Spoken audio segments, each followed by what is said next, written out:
Next हमारी heading है of metallic bond. ठीक है। और आपने याद रखना है कि all metals have giant structures.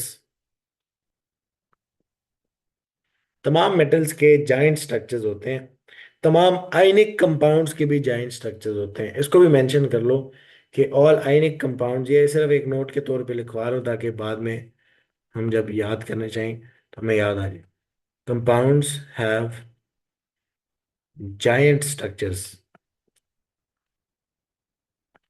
ठीक है। जबकि कोवलेंट कंपाउंड्स में हमारे पास दो टाइप्स हैं, तो वो हम चलो बाद में उसको डिस्कस करेंगे। जब मैं ये एंड करा दूं फिर उसके बाद हम उसको डिस्कस करते हैं। सबसे पहले तो आपके पास मेटेलिक बॉन्डिंग, या आपने शो करनी हो अगर मेटेलिक बॉन्डिंग, तो आप उसको कैसे शो करते हैं किसी भी डायग्राम में, तो उसको हम बनाते हैं। आप लोग जरा सेकंड लिंक ज्वाइन करो। तो हम डिस्कस कर रहे थे मेटेलिक बॉन्ड। ठीक है। अब मेटेलिक बॉन्डिंग जो है, इसको अगर आपने एग्जाम में वो बोलता है जी draw the metallic structure of sodium for example, तो हमने उसको स्ट्रक्चर कैसे बना के देना है। तो हमने हमेशा स्ट्रक्चर जो मेटेलिक बॉन्डिंग में शो करना होता है, उस पर तो मैं बाद में आता हूँ। लेकिन आप देखें किसी भी मेटल जो है, जितने भी मेटल्स होते हैं वो एज मोनो एटम्स एग्जिस्ट करते हैं, यानी सिंगल एटम्स की फॉर्म में एग्जिस्ट करते हैं जितने भी मेटल्स होते हैं। तो फॉर एग्जांपल सोडियम की कर रहे हैं तो ये हमारे पास सोडियम एटम्स होंगे इसमें ढेर सारे, जो रेगुलर अरेंजमेंट में सॉलिड फॉर्म में क्या कर रहे हैं, इधर आपके पास पड़े हुए होंगे।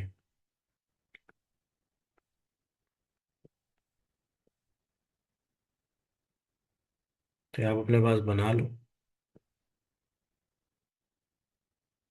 और हर सोडियम एटम क्योंकि ग्रुप वन से है तो उसके पास एक एक वैलेंस इलेक्ट्रॉन भी मौजूद है। ठीक है। ये हर सोडियम एटम का एक एक वैलेंस इलेक्ट्रॉन भी उसकी शेल में बना देते हैं। जी। तो अब क्या होता है, जब आपके पास ये अपने इलेक्ट्रॉन्स को लूज करेंगे, तो आफ्टर लूजिंग इलेक्ट्रॉन्स क्या होगा आपके पास। तो आफ्टर लूजिंग इलेक्ट्रॉन्स ये स्ट्रक्चर कुछ इस तरह का नजर आएगा। मैं थोड़ा सा छोटा बनाऊंगा आगे ताकि जरा जल्दी कवर हो जाए। तो जब सोडियम एटम अपना इलेक्ट्रॉन लूज करेगा तो उस पर कैसा चार्ज आएगा, पॉजिटिव। ठीक है। तो ये हमारे पास पॉजिटिवली चार्ज्ड हो जाएंगे जितने भी sodium atoms after losing electron. और वो जो इलेक्ट्रॉन है ये सरफेस ऑफ द मेटल पे क्या कर सकता है, मूव कर सकता है। तो ये हमारे पास वो लॉस्ट इलेक्ट्रॉन्स हैं जो अब इधर आपके पास इधर उधर आपको मिल रहे हैं। अब ये एटम के अंदर नहीं है, एटम से बाहर हैं, फ्रीली मूविंग है, इधर उधर जा सकते हैं। ठीक है। अब ये मूव कर सकते हैं, फ्रीली मूविंग इलेक्ट्रॉन्स है। तो यही हमारे पास इधर भी सोडियम मेटल है, वहां पे भी सोडियम मेटल है बट आफ्टर लूजिंग इलेक्ट्रॉन्स। ठीक है।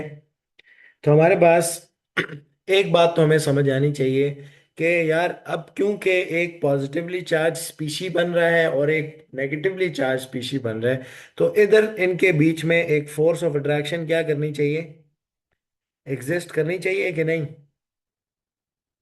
हाँ जी। तो ये फोर्स ऑफ अट्रैक्शन अब किधर एग्जिस्ट करेगी, between the knocked out electrons and the positively charged ions positive जो अपनी आयंस। फिक्स्ड पोजीशन पे हैं। ठीक है।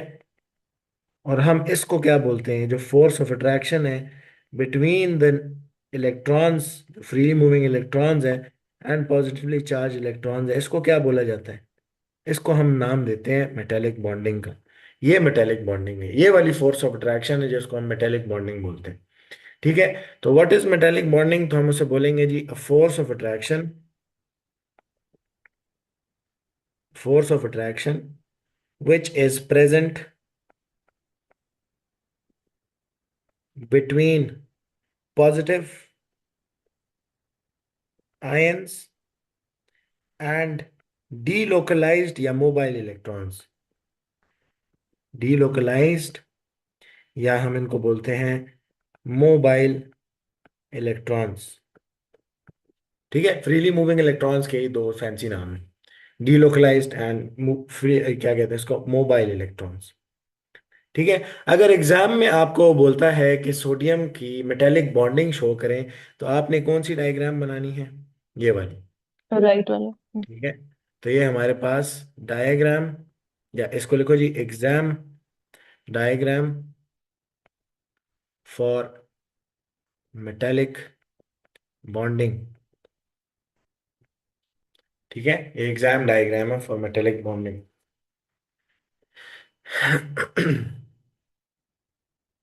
क्लियर है इतनी बात? और वो आपसे कभी कभी बोलता भी है कि डिस्क्राइब मेटेलिक बॉन्डिंग, तो हम क्या बोलते हैं? हम बोलते हैं कि it is the force of attraction which exists between positive ions and delocalised mobile electrons. और इसी डायग्राम को आपको लेबल भी करना आना चाहिए, तो इस डायग्राम को मैं इधर उठा के अपने पास ला रहा हूँ। इसी डायग्राम को आपको लेबल भी करना आना चाहिए। इसकी लेबलिंग कैसे करनी है?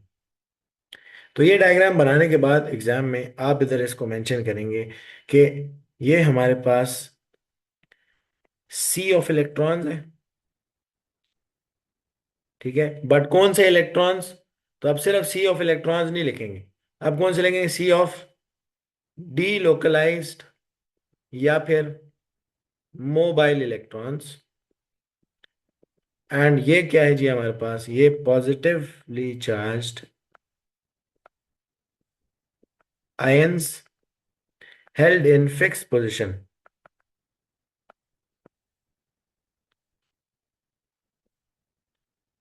ठीक है, तो आपसे कभी बोले डिस्क्राइब मेटेलिक बॉन्डिंग या describe the structure of a metal, तो आपसे बताते हैं कि a sea of the structure of metal contains a sea of electrons। ठीक है, sea of electrons between positively charged ions held in fixed position। आगे हमने जाना है जी factors affecting the strength of metallic bonding. अब दो मेटल्स हैं, उनमें ये तो नहीं होगा ना कि दोनों मेटल्स में same amount of metallic bonding हो या सेम स्ट्रेंथ हो मेटेलिक बॉन्डिंग की।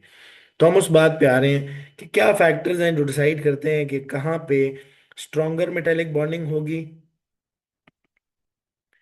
और कहाँ पे वीकर मेटेलिक बॉन्डिंग होगी। तो फैक्टर्स अफेक्टिंग द स्ट्रेंथ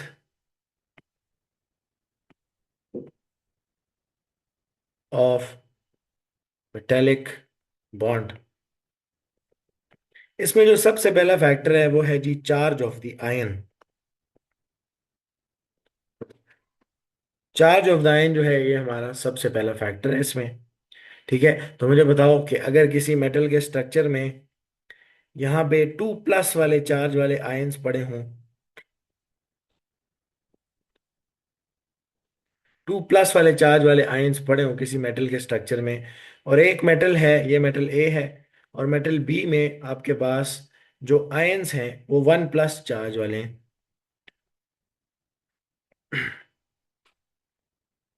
और ये हमारे सी ऑफ इलेक्ट्रॉन्स आगे इधर कह लेते हैं। तो कहाँ पे आपको लगता है कि जो फोर्स ऑफ अट्रैक्शन होगी between these positively charged ions and the sea of electron stronger होगी? ए में। ए में ज्यादा स्ट्रॉन्गर होगी, क्योंकि चार्ज ऑफ द आयन ज्यादा है तो वो ज्यादा स्ट्रांगली अट्रैक्ट करेगा इन इलेक्ट्रॉन्स को। तो यहाँ पे फोर्स ऑफ अट्रैक्शन स्ट्रॉन्गर होगी। ठीक है, तो हम क्या कह सकते हैं कि यहाँ पे स्ट्रॉन्गर फोर्स ऑफ अट्रैक्शन यानी मेटालिक बॉन्डिंग, जबकि बी में वीकर मेटालिक बॉन्डिंग हो रही है।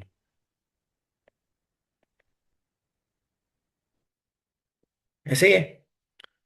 और इसकी हाँ रीजन जी। क्या है? बाकी सब कुछ सेम रखा है मैंने, इलेक्ट्रॉन्स भी इवन सेम रखे हैं, नंबर ऑफ आयंस भी सेम रखे हैं, सिर्फ फर्क किस चीज का है? चार्ज का। तो जिस पे चार्ज ज्यादा है वो ज्यादा स्ट्रॉन्गर अट्रैक्शन फॉर्म करेगा विद द वे आपके पास इलेक्ट्रॉन्स। ठीक है, जिसकी वजह से स्ट्रॉन्गर मेटेलिक बॉन्डिंग होगी। दूसरा फैक्टर है number of delocalized electrons. Number of delocalized electrons, यानी अगेन दो केसेस बनाते हैं, एक केस ए और केस बी है। अब चार्ज दोनों पे सेम है, इधर भी वन प्लस वाले आयंस पड़े हैं और राइट साइड पे भी वन प्लस वाले ही आयंस पड़े हैं।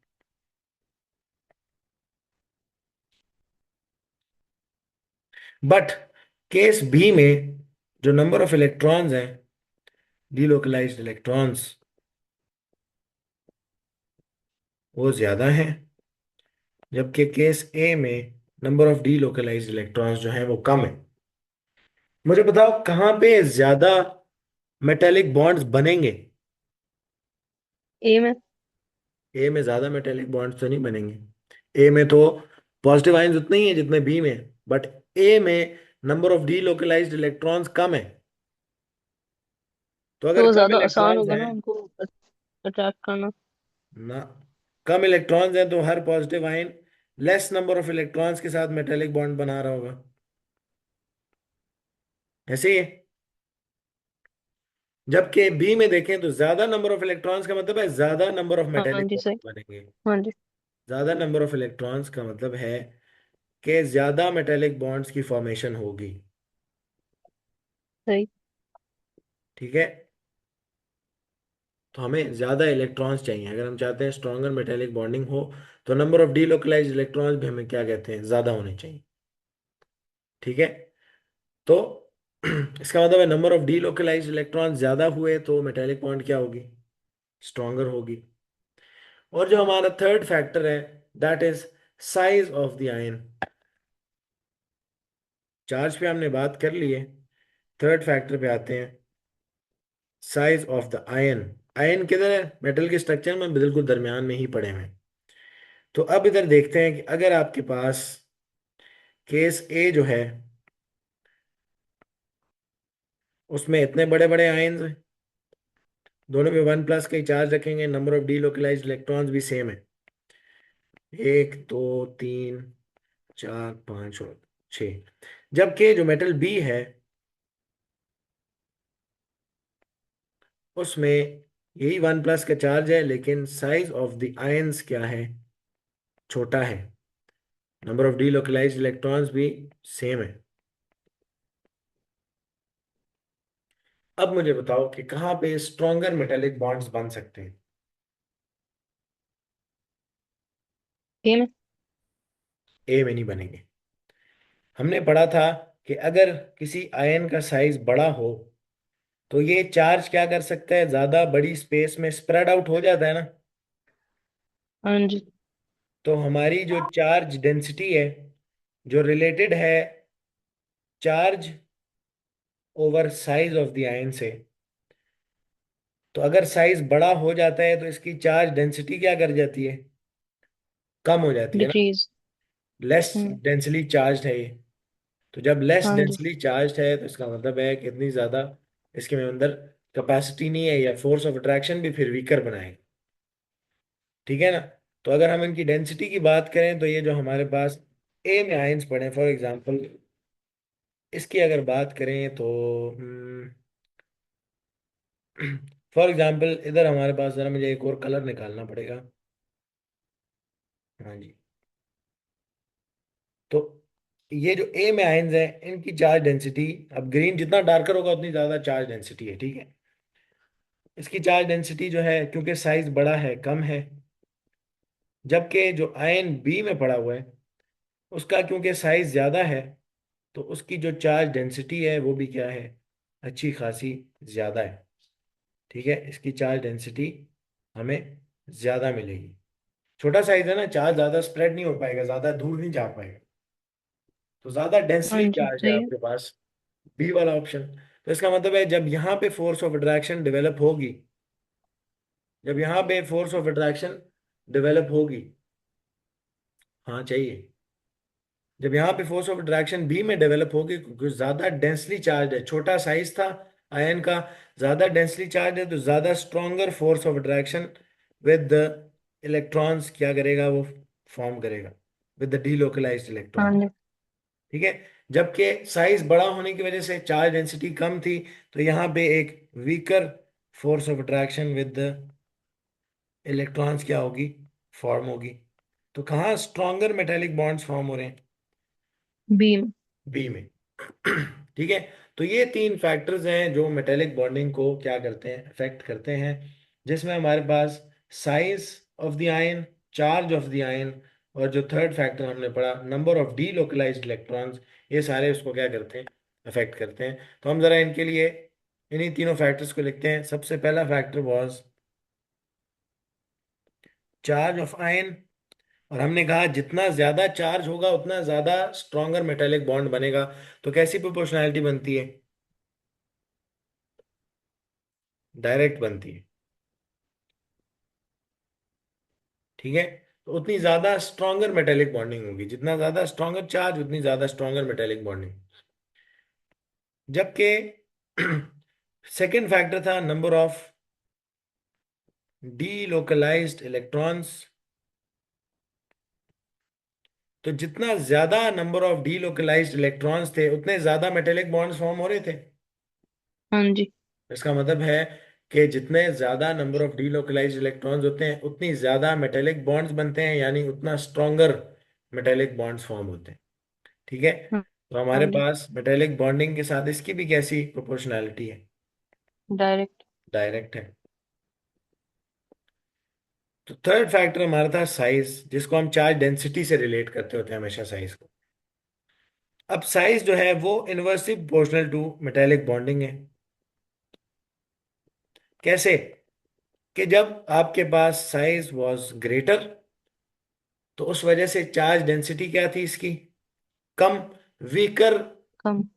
ग्रेटर साइज से चार्ज डेंसिटी कम थी, जिसकी वजह से वीकर क्या बना रहा है, मेटेलिक बॉन्ड्स बना रहा है।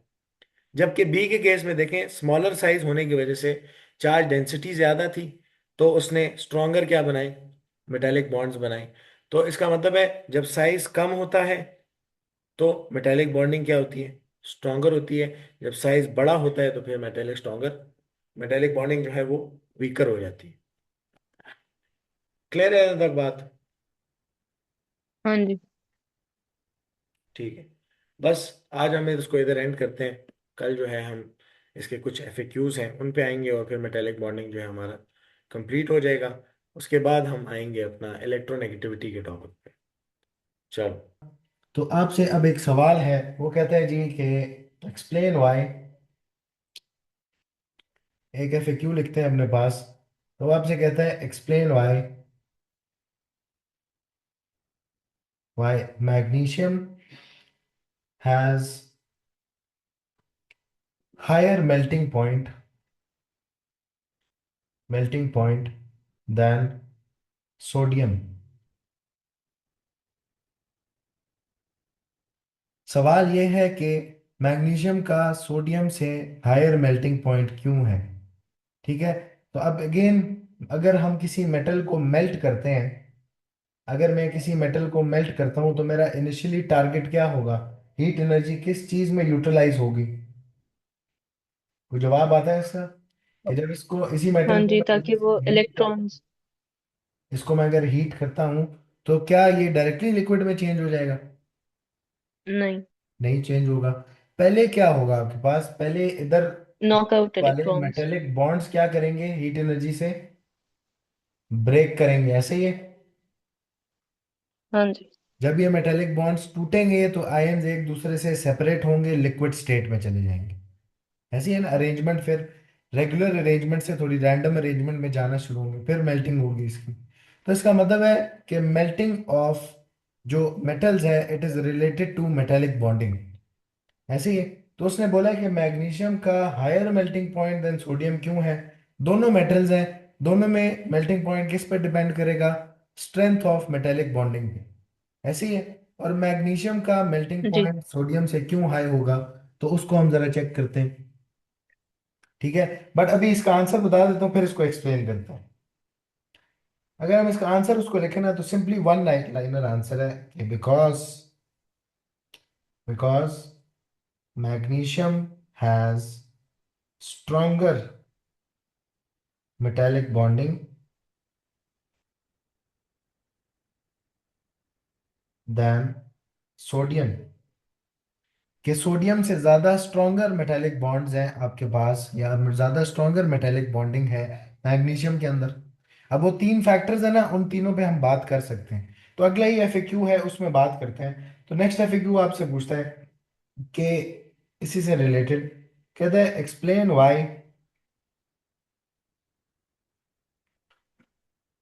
Why magnesium has stronger metallic bonding,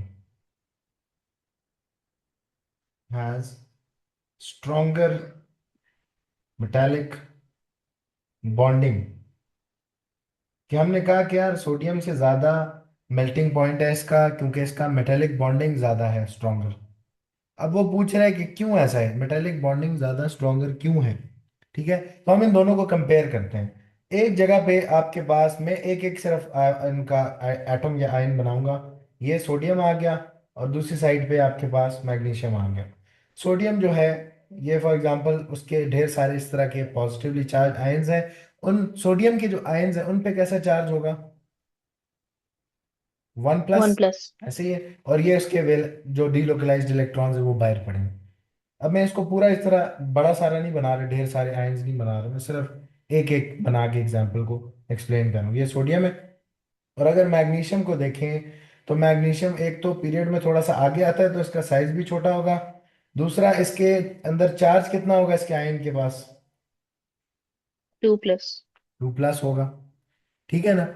तो अब वो बोल रहा है क्यों मैग्नीशियम में ज्यादा स्ट्रॉन्गर मेटेलिक बॉन्डिंग है, तो मुझे बताओ। तीन टोटल फैक्टर्स हैं। एक फैक्टर है आपका, क्या चीज, चार्ज ऑफ आयन। चार्ज। ऐसे ही है। मुझे बताओ किसके पास ज्यादा ग्रेटर चार्ज है, मैग्नीशियम के मैग्नीशियम। पास। तो इधर ज्यादा ग्रेटर चार्ज का क्या मतलब है, ज्यादा स्ट्रॉन्गर क्या फॉर्म करेगा, metallic bonds with metallic bond. Delocalized electrons. ठीक है। और जब ज्यादा स्ट्रॉन्गर मेटेलिक बॉन्डिंग होगी, तो फिर उनको तोड़ने के लिए हीट एनर्जी भी कैसी चाहिए होती है, ज्यादा। ज्यादा चाहिए होती है, इसीलिए उसका मेल्टिंग पॉइंट ज्यादा है। ठीक है, तो एक फैक्टर कौन जीत गया, मैग्नीशियम। सोडियम के पास चार्ज कम है, लेसर चार्ज है, तो वीकर मेटेलिक बॉन्ड्स फॉर्म करेगा विद द डीलोकलाइज्ड इलेक्ट्रॉन्स। ऐसे ही है।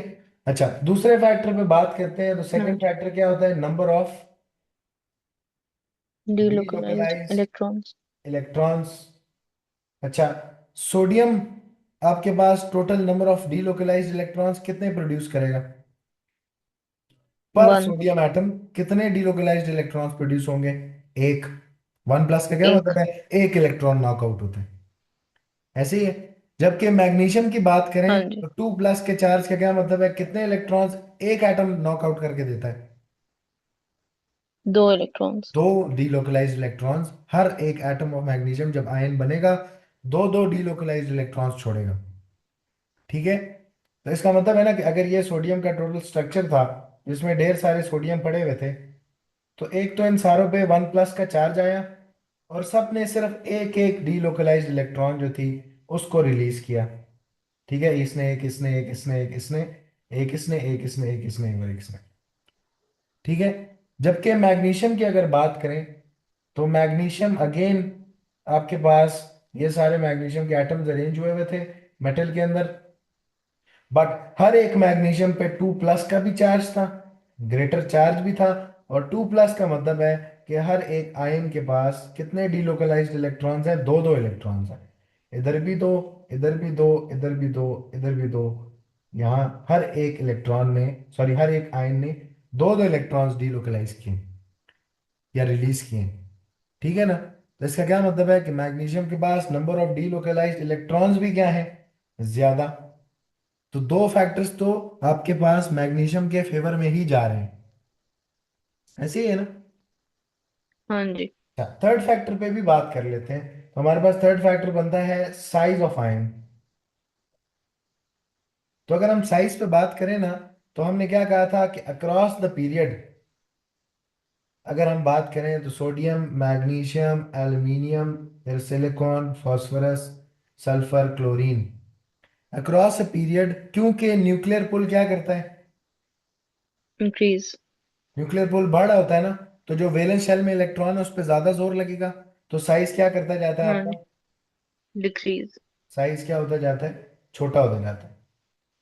ठीक है ना? तो इसका क्या मतलब है कि जो मैग्नीशियम है उसका साइज क्या होगा? छोटा होगा ना उसके आयन का साइज। हाँ जी। ऐसे ही है। तो साइज ऑफ आयन अगर छोटा होगा तो इसका मतलब है उसकी चार्ज डेंसिटी भी कैसी होगी? ज्यादा होगी। ज्यादा तो होगी। वो ज्यादा स्ट्रॉन्गर मेटेलिक बॉन्ड्स फॉर्म करेंगे। तो ये फैक्टर भी जो है, ये मैग्नीशियम ही जीत रहे। तो all three factors are in favour of magnesium. तो अब हम उससे बताएंगे कि क्यों मैग्नीशियम की मेटेलिक बॉन्डिंग जो है वो स्ट्रॉन्गर है। तो किस वजह से? हम उससे बताएंगे कि जी आंसर लिखेंगे अब कि magnesium has greater charge. Sorry, magnesium ना लिखना, मैग्नीशियम आयन लिखना। तो magnesium ion has greater charge, so it forms stronger force of attraction with the delocalized electrons. Delocalized electrons यानी stronger metallic bonds बनते हैं। ये force of attraction between the ion and delocalized electron को ही हम क्या कहते हैं? हम metallic bonds कहते हैं। दूसरा हमारे पास पॉइंट क्या है कि मैग्नीशियम आयन, ये magnesium ion has more number of delocalized electrons, has more number of delocalized electrons, so stronger metallic bonds।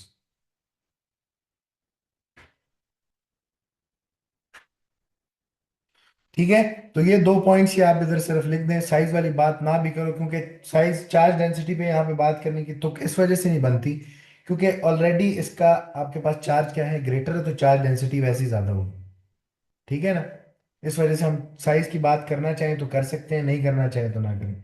लेकिन मैं लिख देता हूँ कि magnesium ion ion has smaller size, so greater charge density,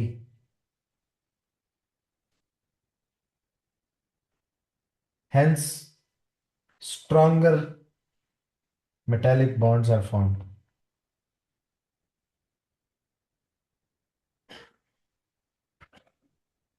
ठीक है। तो ये तीन बातें हैं जो हमने उसको बताई कि क्यों मैग्नीशियम जो है उसका मेटेलिक बॉन्ड स्ट्रॉन्गर है सोडियम से। ठीक है ना? अब पेपर में आपने इतना लंबा आंसर नहीं लिखना, ये थोड़ा मैं आपको समझाना चाह रहा हूँ, उस वजह से लिखना था। तो उसने हमसे सवाल पूछा था, हमें जरा सवाल दोबारा लिख लेता हूँ कि why magnesium has stronger metallic bonding. तो आप सीधा सीधा तीन पॉइंट्स बताओ उसको, मेटेलिक बॉन्डिंग। तो हम इसे बताएंगे कि magnesium ion has greater charge than sodium ion. दूसरा पॉइंट कि magnesium has more number of delocalized electrons। And third point कि magnesium ion has smaller size. फिर हम एट द एंड लिखेंगे हेंस these factors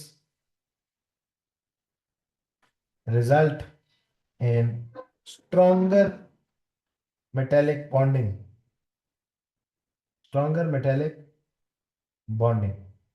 ठीक है। तो उसको कहानियां नहीं सुनानी हमने, हमने डायरेक्ट सीधी सीधी टू द पॉइंट बात करके उसको खत्म करना। क्लियर है? जी सर। इसको अगर मिस किया था तो ये आप अपने पास बेशक स्क्रीनशॉट कर लें, और अगर ये मिस हुआ था तो इसको भी स्क्रीनशॉट कर लें।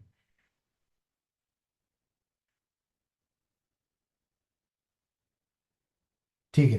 एक हमने ना ग्राफ देखना है। ग्राफ है मेल्टिंग पॉइंट्स का और तीन मेटल्स हैं उनका कंपैरिजन है आपस में। हम जरा एक ग्राफ बनाते हैं। तो आपके पास एक ग्राफ है, इसमें आपको पता होना चाहिए कि ग्राफ एक्सप्लेन किस चीज को कर रहा है। तो एक ग्राफ है between melting point on Y axis, थोड़ी सी टेढ़ी लाइन बननी जी। हमारे पास एक ग्राफ है बिटवीन मेल्टिंग पॉइंट, इधर हमने इधर प्लॉट किया हुआ है, और मेल्टिंग पॉइंट ऊपर जाते हुए इंक्रीज कर रहा है। और इसी तरह एक्स एक्सिस पे उसने आपको तीन मेटल्स लिख के दिए हुए हैं, जिसमें आपके पास एक है सोडियम, एक है मैग्नीशियम, और एक है आपके पास एल्युमिनियम। मुझे बताओ कि सोडियम का सबसे कम मेल्टिंग पॉइंट होना चाहिए इन तीनों मेटल्स में, या सबसे ज्यादा? सबसे कम।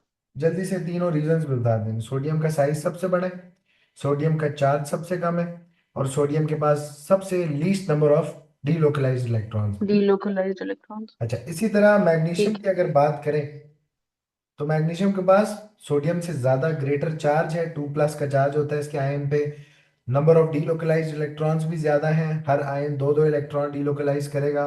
और इसके अलावा साइज भी, क्योंकि ये पीरियड में राइट साइड पे आता है, तो इसका साइज भी क्या होगा, छोटा। तो मेल्टिंग पॉइंट क्या होना चाहिए अगर स्ट्रॉन्गर मेटेलिक बॉन्डिंग बना रहे तो? Greater than sodium and lesser than aluminium. Greater than sodium. फिर अगर एल्यूमिनियम की बात करें, तो एल्यूमिनियम में देखो जरा, एल्यूमिनियम जब भी आयन बनाएगा तो उसके आयन पे कितना चार्ज होगा? 3+ थ्री का प्लस चार्ज का। होगा, और हर एक आयन तीन तीन इलेक्ट्रॉन अब डीलोकलाइज करेगा, ऐसे ही हाँ है। जी। और क्योंकि पीरियड में एल्यूमिनियम मैग्नीशियम से भी आगे आता है, तो सोडियम का सबसे बड़ा साइज, फिर मैग्नीशियम उससे थोड़ा सा छोटा, और एल्यूमिनियम सबसे छोटा। तो साइज भी एल्यूमिनियम का क्या है, सबसे कम। तो इन तीनों मेटल्स में सबसे ज्यादा स्ट्रॉन्गेस्ट मेटेलिक बॉन्डिंग कहाँ होगी? एल्यूमिनियम के अंदर। और फिर एल्यूमिनियम को मेल्ट करना क्या हो जाएगा आपके लिए, आसान हो एल्यूमिनियम। जाएगा। आपको सबसे ज्यादा हीट एनर्जी उसको देनी पड़ेगी मेल्ट करने के लिए। तो इसका मतलब है एल्यूमिनियम की जो आपके पास मेल्टिंग पॉइंट है वो इससे भी हायर है। तो एक ग्राफ हमारे पास बनता है बिटवीन दीज थ्री मेटल्स, तो वो हमारे पास इस तरह है। इसको मैं जनरलाइज कर सकता हूं कि अगर आपके पास ग्राफ हो बिटवीन ग्रुप 1 का मेटल, ग्रुप 2 का कोई भी मेटल, और ग्रुप 3 का मेटल, तो हमेशा ग्रुप 3 का मेटल क्या होगा, सबसे हाईएस्ट मेल्टिंग पॉइंट वाला होना चाहिए। ठीक है ना? तो ये हमारे पास एक ट्रेंड लाइन हमारे पास बन गई है कि अगर हम अक्रॉस द पीरियड मूव करें, तो ग्रुप 3 की जो मेटेलिक बॉन्डिंग होती है वो स्ट्रॉन्गेस्ट होती है, highest melting point due to strongest. आपके पास क्या है इसमें, मेटेलिक बॉन्डिंग। जबकि सोडियम की बात करें तो इसका lowest out of the three melting point due to weakest metallic bonding. ठीक है ना? तो ये क्लियर है ग्राफ? हाँ जी। तो ये ग्राफ हमें जो है ये आना चाहिए।